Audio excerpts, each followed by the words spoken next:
Round of 32 শেষ, আজই শুরু হচ্ছে রাউন্ড অফ 16। প্রশ্ন একটাই, এবার বিশ্বকাপ জিতবে কে? সেই প্রশ্নের উত্তর জানতে আমাদের সঙ্গে উপস্থিত আছেন শুভ নারায়ণ চৌধুরী। এই যে রাউন্ড অফ 32 তো শেষ হয়ে গেল, এখন যেই 16টি দল টিকে আছে, সবাইকে তো ফুটবলে অনেক কিছু হতে পারে, আমরা তো কিন্তু সবাইকেই তো আর বলবো না যে শিরোপা দাবিদার। এখন পর্যন্ত যে দলগুলো টিকে আছে তার মধ্যে থেকে এই পর্যন্ত খেলা দেখে আপনার কি মনে হচ্ছে কোন দলগুলো বিশ্বকাপ জেতার জন্য ভালো অবস্থানে আছে? The usual suspects. আমরা বিশ্বকাপের আগে যাদেরকে নিয়ে কথা বলছিলাম তার মধ্যে জার্মানি বাদ পড়ে গেছে, নেদারল্যান্ডকে নিয়ে ওই অর্থে কেউই ওভাবে তাদেরকে কাউন্ট করে জার্মানিকে না। নিয়েও এবার অত আলোচনা হয়নি, না, নেদারল্যান্ডকে নিয়েও খুব বেশি আলোচনা হয়নি। তো এর মধ্যে বাকি যারা আছে তাদের মধ্যে এই ফেভারিট যারা তারাই আছে, Argentina, Brazil, France, Spain, Portugal, না, ইংল্যান্ড। এই এই ব্র্যাকেটে এই নামটা, যাই হোক, ফুটবলে অনেক কিছু হতে পারে, বলুন। তো এই জায়গায় আপনার এদের মধ্যে কেউই হওয়ার প্রবাবিলিটি বেশি। এখন হ্যাঁ আপনার বলতে পারেন যে ইউএস এর মাটিতে বিশ্বকাপ, ইউএস এখন পর্যন্ত ভালো খেলছে, এখন ইউএসএ যে এবার প্রথমবার বিশ্বকাপ জিতবে না সেটা তো বলা যায় না। পর্তুগাল প্রথমবার বিশ্বকাপ জিতে যেতে পারে। তো এই জায়গায় বাট আমার মত এখন পর্যন্ত যা খেলা দেখে মনে হচ্ছে ওই ইউজুয়ালি যারা জিতে এসেছে তাদের নতুন মধ্যেই কোনো চ্যাম্পিয়ন দেখার সম্ভাবনা নেই। সম্ভাবনাটা আমার কাছে কমই মনে হচ্ছে। মেক্সিকো খুব ভালো খেলছে, ইউএসএও ভালো খেলেছে, কিন্তু বিশ্বকাপ জেতার মতো মানে নিশ্চয়ই না। সেটা হচ্ছে আপনার গ্রুপ স্টেজ আর রাউন্ড অফ 32। সামনে যখন ফ্রান্স, আর্জেন্টিনা, ব্রাজিল, ইংল্যান্ডের মতো দল পড়বে তখন কি করবে সেটা বোঝাবে তাদের পেডিগ্রি আসলে কতটুকু সেই জায়গায়। বাট মানে ধরুন হ্যাঁ ফ্রান্স 1998-তে ফ্রান্সের মাটিতে প্রথমবার বিশ্বকাপ জিতেছে, 78-এ আর্জেন্টিনার মাটিতে প্রথমবার বিশ্বকাপ জিতেছে। তো প্রথমবার বিশ্বকাপ জিততে তো একটা ইয়ে থাকতেই পারে, তার উপর বেশিরভাগই নিজেদের মাটিতেই জেতে।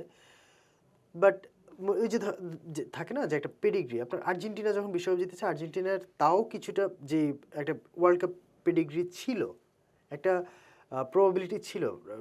ফ্রান্স যখন জিতেছে ফ্রান্সের জিদান বা এই টাইপের প্লেয়ার ছিল তার থেকে বড় কথা, একটা ফুটবলিং লিগেসিও এই দেশগুলো তখন ছিল। ফুটবলিং লিগে একটা বড় ব্যাপার। তো সেই জায়গায় মেক্সিকো ইউএস এর চান্সটা যে কোনো কিছু হতে পারে।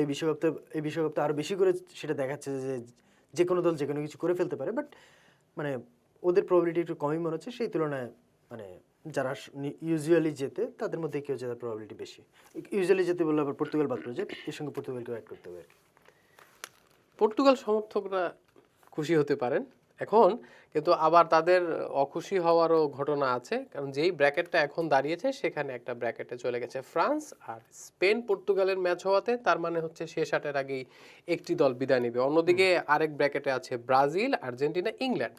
তো এই যে ব্র্যাকেট থেকে আমরা সম্ভাব্য লাইন আপটা কি দেখতে পারি আচ্ছা, শিরোপার লড়াইয়ে? শিরোপার লড়াই এখানে দেখুন, আমরা যদি একটা করে দল ধরে যাই, ধরুন স্পেন, আমরা স্পেন পর্তুগাল নিয়ে যেতে চাই। স্পেন এখন পর্যন্ত মানে স্পেন হ্যাঁ ভালো খেলছে, অস্ট্রিয়ার বিপক্ষে তো ডমিনেটিং পারফরমেন্স, কিন্তু স্টিল স্পেনের মনে হচ্ছে যে আরেকটা গিয়ার উপরে তারা যেতে পারে। মানে মনে হচ্ছে সেকেন্ড গিয়ারে আছে, থার্ড গিয়ার তারা যেতে পারে। মানে সেরা ফুটবলটা এখনো খেলেনি। ইভেন লামিন ইয়ামালের ক্ষেত্রে লামিন ইয়ামাল এখন হ্যাঁ ভালো খেলছেন, কিছু কিছু মুভ ছিল, বাট লামিন ইয়ামালের কাছ থেকে যেটা ওয়ার্ল্ড এক্সপেক্ট করে ফুটবলিং ওয়ার্ল্ড, লামিন ইয়ামালের অ্যাবসলিউট বেস্ট যেটা আমরা বুঝি সেটা আরেকটা গিয়ার বা ইভেন দুইটা গিয়ার উপরে। হ্যাঁ সেটা হলে কি হবে, সেটা অপোনেন্টের জন্য বেশ ভয়ঙ্কর কিছু হবে।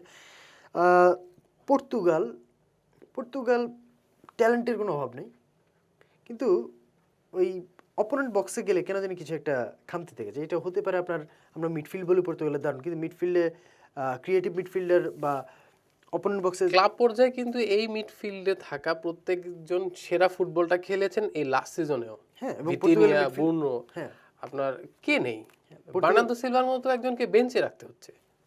এবং পর্তুগালের মিডফিল্ডকে বলা হচ্ছে যে ইন্টারন্যাশনাল ফুটবলে যদি আপনি দি বেস্ট মিডফিল্ড নাও বলতে চান, one of the best midfield.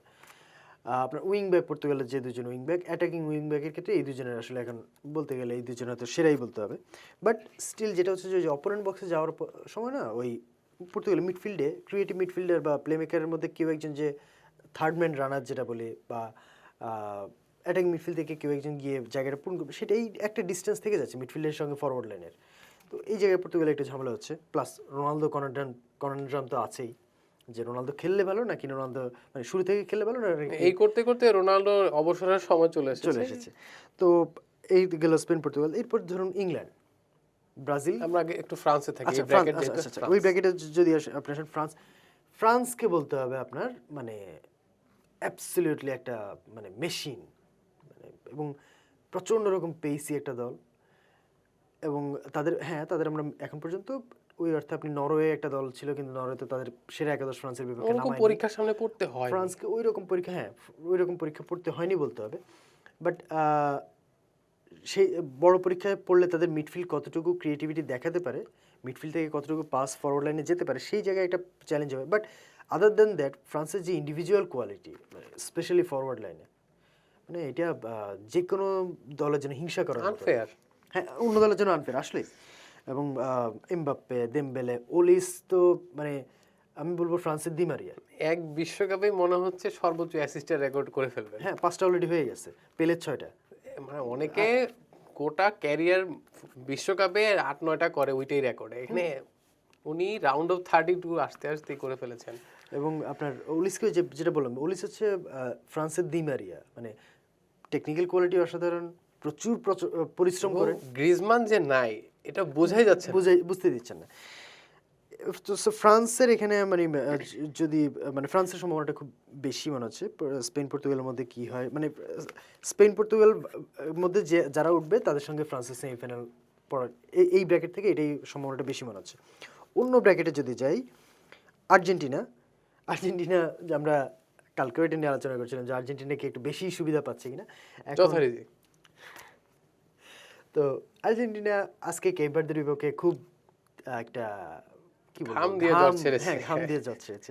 এরপরের ম্যাচ ইজিপ্টও আপনার, এবার আমি ইজিপ্টের খেলা দেখে ভালো লেগেছে। তো ইজিপ্টের পেসি ফুটবল, প্রেসিং ফুটবল, সেই জায়গায় আর্জেন্টিনা কি করে সেটা দেখার বিষয় হবে। বাট এবং টু বি অনেস্ট, আর্জেন্টিনা যদি ইজিপ্টের বাধাটা পার হয়েও যায়, আমার কাছে কেন যেন মনে হচ্ছে কোয়ার্টার ফাইনালে আর্জেন্টিনাকে একটা বড় পরীক্ষা দিতে হবে। সেটা হচ্ছে কলম্বিয়া কি করতে পারে সেটা আমরা পর্তুগালের বিপক্ষে ম্যাচে দেখেছি।